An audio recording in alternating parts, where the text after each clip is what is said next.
आप सभी का स्वागत है आज की वीडियो में। आप सभी ने अपना वर्ग 3 का रिज़ल्ट तो देख ही लिया होगा। यदि देख लिया है तो सबसे पहले आप अपने number with your rank comment कर दीजिए।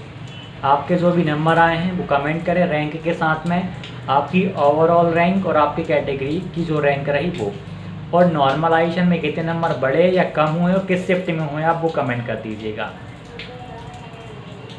तो आज हम बात करने वाले हैं कि भाई वर्ग 3 का रिज़ल्ट आ गया और इसका कट ऑफ कैसा क्या जा सकता है। कुछ लोगों ने बोला था कि बहुत सारे बच्चे 120 प्लस आ जाएंगे, लेकिन आप यदि सही से देखें तो 120 प्लस वाले बच्चे मुश्किल से 400 बच्चे होंगे। आपने भी एनालाइज़ किया होगा, बहुत सारे रिज़ल्ट देखे होंगे, मुश्किल से 400 बच्चे होंगे, ज़्यादा बच्चे नहीं 120 से ऊपर। जैसे कि मैंने अपना खुद का भी मैंने बनाया हुआ था, मेरे 118.99 लगभग 119 नंबर पे मेरी 553 रैंक बन रही है, और 119 से लेकर 120 के बीच में लगभग 100 से 200 बच्चे हो सकते हैं। एक नंबर में भी बहुत अंतर देखने को मिलेगा। और मेरा एक और दोस्त है, उसके नंबर 125 नंबर आए हैं, उसके पहले 117 थे, नॉर्मलाइजेशन में उसके 125 नंबर हो गए। 125 नंबर पर उसकी ऑल ओवर जो रैंक बन रही है, टोटल जो रैंक बन रही है वो रैंक उसकी बनी है, उसकी रैंक 42, हाँ उसकी रैंक बनी है 42 ऑल ओवर, और उसकी ओबीसी कैटेगरी में बनी है 19 नंबर की रैंक। मैंने शायद उसका स्क्रीनशॉट यहाँ पे कम्युनिटी में अपलोड भी किया हुआ है। आप वहाँ से भी उसकी मार्कशीट का मैं जो नंबर दिए हुए हैं, रैंक वगैरह, आप वो वहाँ से देख सकते हैं। तो इतने ज़्यादा बच्चे नहीं हैं जो 120 को क्रॉस कर पाए, मुश्किल से 400 बच्चे, और 125 प्लस वाले 50 बच्चे भी नहीं हैं, 50 बच्चे भी नहीं हैं। बहुत ही कम बच्चे हैं जो 120 को क्रॉस कर पाए हैं, बहुत ही कम बच्चे हैं, मुश्किल से 400 बच्चे हैं। तो कुछ लोग पहले बोल रहे थे कि कट ऑफ जनरल का 120 आएगा, बिल्कुल ही ऐसा नहीं होने वाला भाई। आप खुद समझिए इस चीज़ को कि गिनती के 400 बच्चे ही जा पाए हैं वहाँ पे। क्या बस 400 ही पोस्ट होंगी जो उनको मिल जाएंगी? नहीं, कम से कम 10,000 पोस्ट आएंगी तो काफ़ी सारे बच्चों का सिलेक्शन हो जाएगा। और एक और दोस्त है, मैंने उसका भी रिज़ल्ट देखा तो उसके 115 नंबर आए हैं और लगभग 1600 के समथिंग में उसकी रैंक है। कहने का मतलब ये हो जाएगा कि लगभग 1600 बच्चे 115 नंबर से ऊपर, 115 नंबर से ऊपर लगभग 1600 बच्चे हो सकते हैं यहाँ पे, और होंगे। तो लगभग 1600 बच्चे यानी ज़्यादा बच्चे तो नहीं है ना। हाँ, धीरे धीरे जैसे जैसे हम नीचे आते जाएंगे बच्चों का रेशो ज़्यादा होते जाएगा, बच्चे और ज़्यादा हो जाएंगे। तो इस तरीके में देखा जाए तो पहले काफ़ी लोगों ने बोला कि कट ऑफ ज़्यादा जा सकता है, 115 जा सकता है, तो 115 भी नहीं जाएगा। कट ऑफ आपका जो जाने वाला है वो बहुत ही कम जाने वाला है। यदि वैकेंसी 20,000 भी हो गई ना तो फिर तो बहुत ही ज़्यादा नहीं जाएगा, बहुत कम ही जाएगा। मतलब आपका 105 के समथिंग भी आ सकता है, 105 से कम भी हो सकता है। मैं जनरल की बात ही कर रहा हूँ यहाँ पे। यदि अभी वैकेंसीज कम आती हैं तो आप 110 नंबर मान के चलिएगा। यदि वैकेंसी बहुत कम आती हैं, 5,000 ही वैकेंसी आती हैं, तो आप 110 मान के चलिएगा जनरल का। यदि 110 से भी, यदि 5,000 से ज़्यादा, यदि 10,000 वैकेंसी आती हैं तो जो जनरल वाला है ना वो 106, 7 या 108 के समथिंग में रह जाएगा।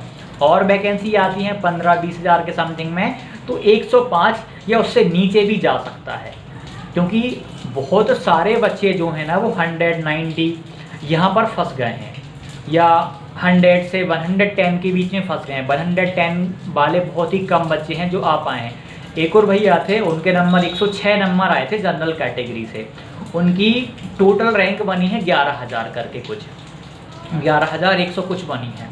तो 106 से ऊपर लगभग 11,000 के समथिंग बच्चे हैं सभी सब ऑल ओवर मिला करके। उसमें हम बात कर, सॉरी यूआर की बात कर रहा हूँ मैं, तो यूआर में तो सारी कैटेगरी के आ जाएंगे, यदि अच्छे नंबर होंगे तो दिक्कत ही नहीं है। फिर जो अच्छा नंबर लेके आ रहे हैं, अच्छे नंबर जिनके, उनको कोई प्रॉब्लम नहीं आने वाली है। तो देखा जाए तो भाई कट ऑफ का तो इतना ज़्यादा नहीं होगा जो पहले यूट्यूब पर आपको बताया हुआ था। मैंने भी वीडियो अपलोड करी हुई थी कट ऑफ की, आप यदि उसको देखें तो उसमें जो बताया गया था अभी भी मैं वही बोलूँगा कि कट ऑफ उतना ही जाएगा, उससे ज़्यादा नहीं जा सकता। पेपर का लेवल डिफ़िकल्ट भाई हम बात कर लेते हैं राजस्थान की। राजस्थान में जो बचे हुए हैं उनका जो बच्चे हैं उनके नंबर 130 आते हैं और कई बार वो 130 नंबर पे सिलेक्शन नहीं पा पाते, नहीं मिल पाता उनको। जबकि एमपी में ऐसा है कि 130 वाला शायद मुश्किल से एक बच्चा होगा, क्योंकि मैंने कहीं देखा था, किसी ने बताया था कि 129 नंबर पे एमपी में किसी की सेकंड रैंक आई है 129 पे, तो एक बच्चा उससे ऊपर रहा होगा। तो 130 प्लस वाला मुश्किल से एक बच्चा होगा। 129 पे ये रैंक अपनी यहाँ पे 2 है।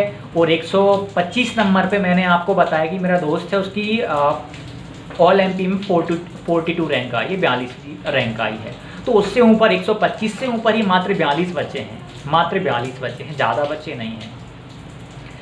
तो कट ऑफ का पहले जो बोला जा रहा था कि कट ऑफ इतनी जाएगी, ऐसा जाएगा वैसा जाएगा, नहीं भाई, आप पेपर के लेवल को समझिए, पेपर के डिफ़िकल्टी लेवल को देखिएगा, पेपर किस लेवल का आया था, हर एक शिफ्ट में आया था।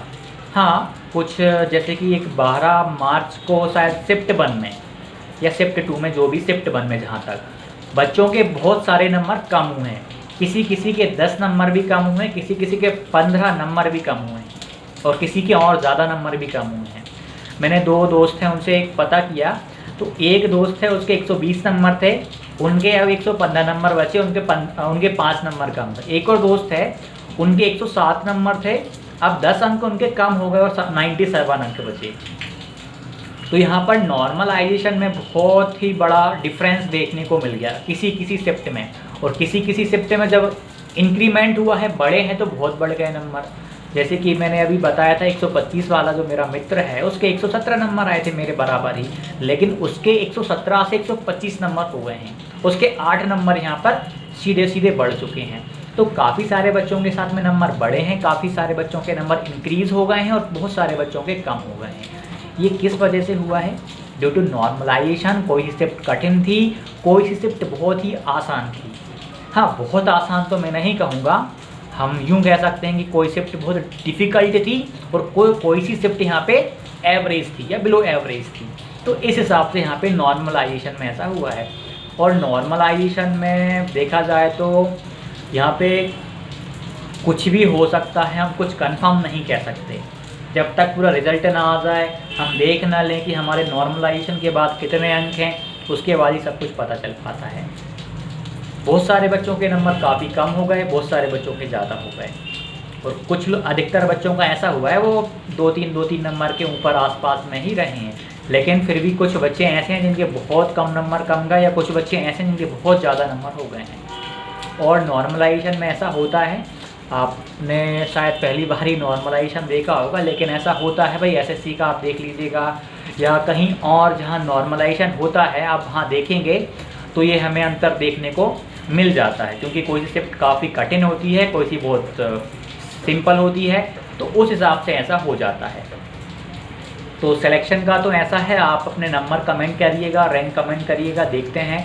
और मेरी जो कट ऑफ वाली वीडियो थी आप उसको देख लीजिएगा। मैं दोबारा वीडियो अपलोड नहीं करने वाला कि दोबारा वो वाली कट ऑफ की वीडियो बना दूं, तो वो मैं डिस्क्रिप्शन में लिंक दे दूंगा या लास्ट में जो एंड स्क्रीन होती है वहाँ पर उसे पिन कर दूंगा। और मैंने अपना खुद का इंटरव्यू लिया हुआ था पहले, जिसमें मैंने पेपर देने के बाद बताया था कि मेरा पेपर कैसा गया, पेपर का लेवल क्या था, मैंने वो सारी चीज़ें वहाँ पे बताई थी। यदि 1 या 2 दिन में मुझे टाइम मिलेगा तो अब मेरे 118.99 अंक हो गए हैं, यानी 119 के समथिंग अंक हो गए हैं। तो अब मैं सोच रहा हूँ कि मेरा एक नया इंटरव्यू बनाऊँ जिसमें कि मैं वर्ग 3 की पूरी कहानी और आने वाला जो एग्ज़ाम है वर्ग 1 और वर्ग 2 का, उसके बारे में आपको जानकारी दूँ कि कैसे आप जो एग्ज़ाम आने वाला है वर्ग 1 या वर्ग 2 का 2023 में, गवर्नमेंट ने बोल भी दिया है और पक्का एग्ज़ाम आएगा, एग्ज़ाम होगा। जो बच्चे अभी से मेहनत कर रहे हैं उनका सिलेक्शन होगा, उन्हें कोई नहीं रोक पाएगा। और जो बच्चे कंफ्यूजन में चल रहे हैं अभी भी कि तैयारी करें अथवा ना करें, उनके बारे में मैं कुछ नहीं कह सकता, क्योंकि तैयारी मैं भी कंटिन्यू कर रहा हूँ, मेरे दोस्त हैं वो भी कंटिन्यू कर रहे हैं। हाँ, उन्हें ज्वाइनिंग मिल जाएगी, हमें ज्वाइनिंग मिल सकती है वर्ग 3 में, लेकिन फिर भी तैयारी करेंगे। तैयारी करने का कारण ये है, यदि हमारे पास अपॉर्चुनिटी है वर्ग 1 या वर्ग 2 में जाने की, एक उच्च लेवल पे जाने की, तो क्यों हम तैयारी ना करें। तैयारी करना हमारा बनता है, हमें करनी चाहिए। आप में से भी बहुत सारे बच्चों के काफ़ी अच्छे अंक आए होंगे, 120 के समथिंग आए होंगे, 115 आए होंगे, फिर भी आपको तैयारी करनी चाहिए। 115 वाले का, 110 नंबर वाले का सिलेक्शन पक्का है, कोई नहीं रोक सकता, लेकिन फिर भी आपको तैयारी इसीलिए करना चाहिए कि आपके पास में गोल्डन चांस है। आप यदि 110 नंबर भी लेके आए हैं तो हो सकता है वर्ग 1 वर्ग 2 में आप लगभग आपका काफ़ी सारा समय है एग्ज़ाम आने का, तो हो सकता है कि आप बहुत अच्छी तैयारी तब तक कर पाएँ। तो आपके पास चांस है तैयारी अच्छी करने का। और जिन बच्चों के बहुत ही कम अंक आए या बहुत ही कम आए, तो उनको भी तैयारी में लग जाना चाहिए। मैं उनकी बात कर रहा हूँ जो तैयारी कर सकते हैं, सक्षम हैं, या जिन्हें कोई ज़्यादा प्रेशर नहीं है, या हम यूँ कहें ज़्यादा व्यस्त नहीं है कहीं पे कि किसी की कहीं जॉब लग गई है तो फिर वो टाइम नहीं दे पा रहा। फिर भी मेरी सलाह ये रहेगी कि आप अपनी तैयारी कंटिन्यू रखिएगा। आपको तैयारी को रोकना नहीं है। यदि आज आप तैयारी रोक देंगे तो कल आपको ही पछतावा होगा कि मैंने ऐसा क्यों किया, मेरा एग्ज़ाम निकल सकता था। तो एग्ज़ाम की जो भी एग्ज़ाम आने वाला उसकी तैयारी आप बराबर अच्छे से करें। 5 घंटे 6 घंटे आप जितना दे सकते हैं उतना आप दें। यदि आप 6 घंटे से ज़्यादा पढ़ पाते हैं तो आप वो भी तैयार करें। जैसे कि मैं भी अभी NCERT का जो मैथ मेरा कंप्लीट कर रहा हूँ, मैं 9th और 10th लगभग होने वाला है मेरा NCERT और RD शर्मा। उसके बाद में मैं 11th और 12th का मैथ स्टार्ट करूँगा। हाँ, वर्ग 2 में 11th और 12th का मैथ नहीं आता, लेकिन मुझे करना है 11th और 12th का मैथ, क्योंकि ये मेरे दूसरे TGT में काम आने वाला है। तो उस हिसाब से मैं उस पर भी फोकस कर रहा हूँ। और जो भी आपका डाउट हो भाई, कांटेक्ट में रहिएगा, आप लोग जो चैनल से जुड़े रहिएगा। कुछ समय से मैं वीडियो नहीं ला पाया था, अभी कोशिश कर रहा हूँ कि मैं 1-2 ऐसे बंदों का इंटरव्यू लूँ जिनके 120 से ज़्यादा नंबर आए हैं या जिनकी रैंक बहुत ही अच्छी आई है, उनका इंटरव्यू लेने का चल रहा है, ताकि वो आपको उनकी कहानी बता पाएँ कि कैसे उन्होंने तैयारी करी थी। और साथ ही साथ आगामी वर्ग 1 वर्ग 2 के बारे में आपको सही जानकारी दे पाएँ कि आप कैसे तैयारी करके उस वर्ग में सिलेक्शन पा सकते हैं। ठीक है, तो ये आज हमारी वार्ता रही है। और कोई भी डाउट है, जो भी आपको पूछना है, आप निश्चिंत पूछिएगा। और कोशिश करूँगा कि मेरी अगली वाली वीडियो है मैं जल्द ला पाऊँ। कई बार क्या होता है कि थोड़ा सा टाइम में मैनेज नहीं कर पाता हूँ सोशल मीडिया का, और ये तो मैं सोशल मीडिया को बिल्कुल ही एक साइड रख करके केवल अपनी तैयारी पे फोकस करता हूँ। जैसे अभी कल रिज़ल्ट आया, कल से लेकर आज तक लगभग 1 दिन होने वाला है पूरा मैंने अभी तक बुक को टच भी नहीं किया है। बुक को मैंने टच भी नहीं किया है। यदि जैसे ही मैं तैयारी स्टार्ट करूँगा तो शायद फिर मैं सोशल मीडिया को टच ना कर पाऊँ, क्योंकि इन दोनों चीज़ों को मेरे लिए ठीक है थोड़ा सा संभालना मुश्किल हो जाता है। सोशल मीडिया एंड स्टडी दोनों में दिक्कत आती है। यहाँ पे डिस्ट्रैक्शन टाइप का होता है कि सोशल मीडिया चलाऊँ या फिर तैयारी ही करूँ। लेकिन फिर भी मैं कोशिश करूँगा कि कभी टाइम मिला तो एक वीडियो कभी 15 दिन में, या आपका कुछ डाउट रहा तो अपलोड कर दिया करूँगा। और मैं अपने बारे में जानकारी देता रहूँगा कि मेरी तैयारी कैसी चल रही है और कैसा क्या सब कुछ चल रहा है, कहाँ से मैं तैयारी करता हूँ, कौन सी बुक को मैं फॉलो करता हूँ, सारी चीज़ें आपको मैं बताता रहूँगा। बस कांटेक्ट में बने रहिएगा। ठीक है, मिलते हैं अगली वीडियो में। धन्यवाद। जो भी डाउट हो ज़रूर आप पूछिएगा, कोशिश करूँगा उसका आंसर देने का।